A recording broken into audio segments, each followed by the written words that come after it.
Why? I just want it to be simple. Hi folks, welcome back to part 2 of the greenhouse rebuild. I would rather be, I think, anywhere than here. I don't want to do this. I can't be bothered, to be honest with you. I just feeling a bit fed up with it. I don't know why, no real reason, and I've got no excuses. So I've dragged myself up here, given myself a kick up the butt to get on with it. And the plan is to get the frame off, to inspect the sleepers, to reprofile the base. I'm hoping I can get the base dug today. The first greenhouse took ages because I had to dig the whole thing, remove all the stones, get rid of any bindweed, bramble, all that kind of stuff. This time, the inside shouldn't need too much. I just need to reprofile the edges so that it slants backwards so I can have the water butts at the back instead of at the front, in the path, in the way, which was one of the stupid mistakes I made. There's nothing to it but to get cracking on this, really. Wish me luck, folks, wish me luck. I might need it.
This is warm work today, folks. It is hot.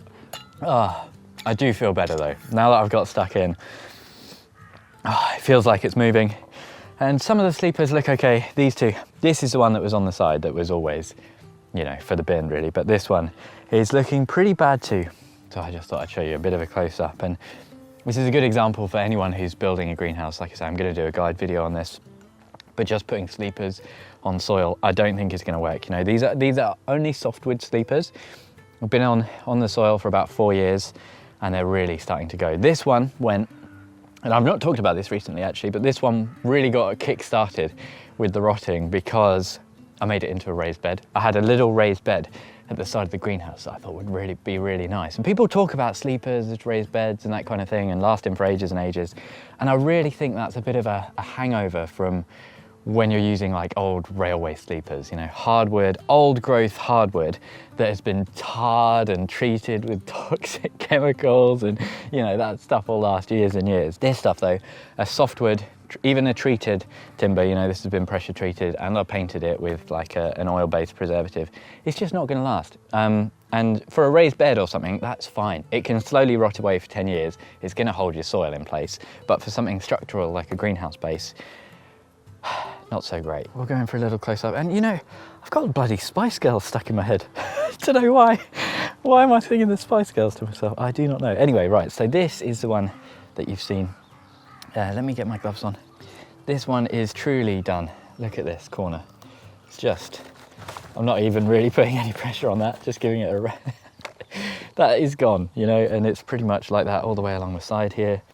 This has not got much in it, and it's on its way out. Now this one, I had no idea about. This one was the one at the back here, and it looked fine to the touch and to the eye until I kind of flipped it over, and you can see there's a massive chasm that basically runs all the way down. It's full of mycelium, which means the mushrooms are in there doing a bit of decomposing. It's full of woodlice, which are going to be eating away at this. And this probably, like I say, got a few more years, but I wouldn't reuse this one. The other ones, I've just kind of stuck in the polytunnel for now, hoping that they'll dry out a little bit and I can have a bit of a better look. They seem okay though, and I'm kind of in two minds. I think for the price of, I don't know, you can get one of these sleepers for about 20 quid. For the sake of saving 40 quid, I think I'll probably just replace them, but I might be able to find, it's really nice in the tunnel today. That is, yeah, it's really, it's starting to warm up. That's like a little, just a little feeling of spring in the end of January. Now I can see they've absorbed a lot of water. It might be difficult to see the But the actual timber, it's not spongy. When you push into it, it still feels kind of rock solid, to be honest. And what I'm going to do, it feels really good, is there's maybe a little bit here. It's just starting there, actually. But it's not bad at all. So I'm going to kind of brush this off, leave it in the tunnel to dry, and then maybe I probably won't risk using this as a base, just because, you know, it's so much faff having to take the greenhouse off of the base to do any changes to it. So I think what I'll do is I'll find another use for those, maybe a raised bed, or I don't know, something nice. And this week I need to put in an order for 4 new sleepers, which will be fine thanks to my patrons. It's so good. Basically all of the patron money I just leave in an account that I then have a card for, and anything allotment spending is just, it honestly makes life so much easier. So thank you ever so much to all of my patrons, especially my chili pepper tier patrons. We've got a new chili tier patron as well. Yeah. Tony, Bill, Pam, Louise, Mel, Michael, Denise, Socks in the Garden, Andrew and Sarah. Thank you ever so much for your support. Let's carry on with this base. To be honest, that was kind of the easy bit, and I forgot to say there was one screw. I don't know if it was on camera, but there was one screw which did not want to come out, so I had to kind of defile the greenhouse base a little bit to just get it out over the screw. Not ideal, but kind of frustrating. This is the difficult bit now, and you can see actually what I did is I built this up. Basically, it's a mixture of stones and soil, and I raised it above the soil level with an idea that there wouldn't be so much osmosis, you know, up through the soil and into the greenhouse base. Unfortunately, I underestimated how much water our clay soil holds, and it didn't really prevent it at all. Maybe it helped a little bit, but yes, you can see I kind of raised the level up. Maybe you can, I don't know, it's always hard to see on camera, but oh, the other thing, the bindweed, wow, there is so much. It's kind of under here, look at this. An absolute nest. Looks like a nest of vipers, doesn't it? So I might just dig that out a little bit, but the idea is as well, Mike, my good friend Mike, has just delivered another roll of vinyl from his building site offcuts, which is just perfect. So I'm probably going to lay that kind of under all of this. But yeah, it's time to dig out this base, basically get it level that way, get it perfectly level that way, and then slope it back ever so slightly that way. And so what I'm going to do is, I've got a course of bricks here, and I could potentially just lay these on top of this, but what I like to do, well, this is nowhere near level anymore, but what I like to do is basically create a very shallow channel for these that they just sit in, and it basically just holds them in place so that if you were kind of walking around and you walked into one, it won't move anywhere. So the ones on that greenhouse are just in a shallow channel, maybe kind of like a third of the depth of the brick, and that just holds it in place, and it's easier to kind of pad down and level that out with the spirit level. Okay, I was feeling good. I don't want to carry on. Let's do it, come on.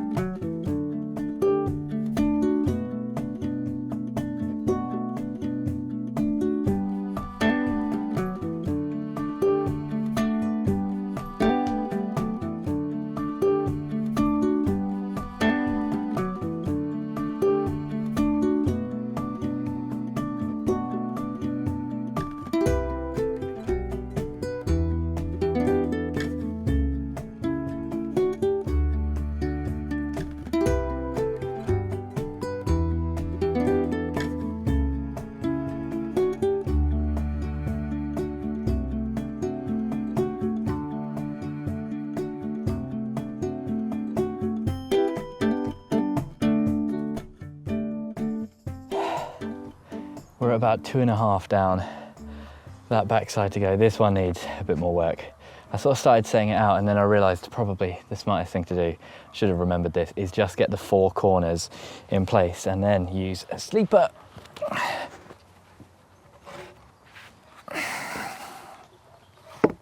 On the corners to kind of bridge and then get the spirit level. I'm fairly happy with the level. It just goes back ever so slightly, just enough to get the rainwater going in the correct direction. yeah, that one is a bit wonky, but these two are looking pretty good. I'm pretty happy. And the difficult thing with this is, you know, you can get one side level, and then it's about sort of making sure that all 4 of the sleepers are going to be able to join, and they're all going to be level with one another. So a lot of measuring, a lot of stopping and starting, but I've got this, I've got all the corners now.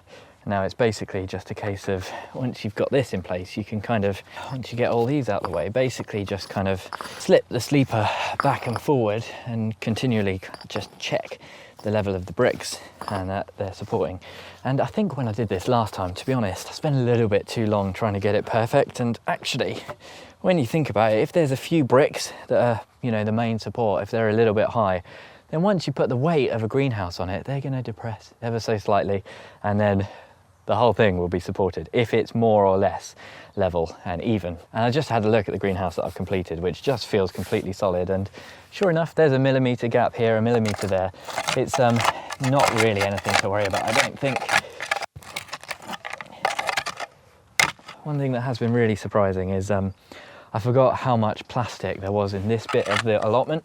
There's even, like halfway down, I've just found it, about, I don't know, 2 inches under the soil, there's black weed membrane. I don't know what it's doing or why it was there or how long it's been there, but it just doesn't really do anything because it's got so much soil on top of it. Maybe once upon a time it was a bed or something. I don't know, but there's just a load here, and I'm not having a good one, folks. I think we're coming up to about 2:30 now. Yeah, there's a bit of membrane just here that kind of runs all the way along there, but there's that much soil on on top of it that, you know, it's not stopping any weeds or anything. This is really upsetting actually, because the membrane is in the way of the level that I need to dig to get these bricks in. Oh, bloody hell. Oh, why? I just want it to be simple. What purpose are you even serving? There was so much of this kind of thing when I first took on plot number 1, and there were a few bits like this that I just kind of left because it was going to be so much work, and I think I found this once I started putting the greenhouse up. And all that kind of stuff, and all the plastic and plastic bags I've been picking up today. Oh yeah, that's the stuff. It's exactly why I had this paved and didn't decide to grow in the ground, because I just, I didn't really trust it. Didn't know what I was going into. So finding that again has been a bit annoying. I've got a wheelie bin at the back that I've just been filling up with rubbish, and I'm hoping I can just kind of dig out around that and get that sleeper level. I was exhausted, I don't know, about 90 minutes ago. I nearly hit the limit and I was like, no, we'll carry on.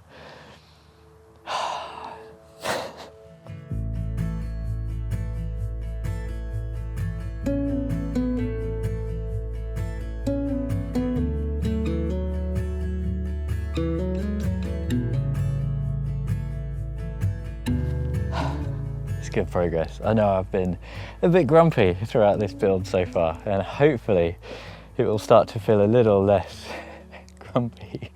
I always wonder, should I be filming it if I'm in a bit of a, not really enjoying it and not having a great one, but I think it's worth it, isn't it? It's always good for people to know, or I like to think that people appreciate seeing, the very real side of allotments sometimes. You just can't be asked, and you don't want to be here, but you've got to do it anyway.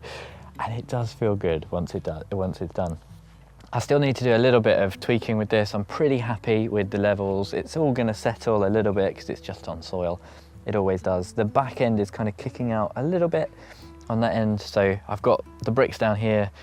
The good thing is if you've got like a line already, so I managed, one thing I did do which was quite satisfying, I got the line from the bricks on that greenhouse and took it all the way to the corner there, the bamboo you can see in the foreground, and so that front line lines up perfectly with that greenhouse, which is really nice. So I just need to get this parallel at the back, get the sleepers on, get this levelled. There's an awful lot more soil than I was expecting and so many stones, which is a bit annoying because I can't just shift this all into a wheelbarrow and then lob it onto a raised bed. And to be honest, I don't want to go through all this and get all the stones out. I've done that many times before, and it just, you lose the will to live. So I'm just going to find a patch for it, find a place in the corner or like at the back or something. But yeah, then I need to hopefully get my hands on some slabs. Going to slab the interior, probably get a new shelving type system. I've got some old shelves that have really seen better days, and they're not going to fit in here anymore.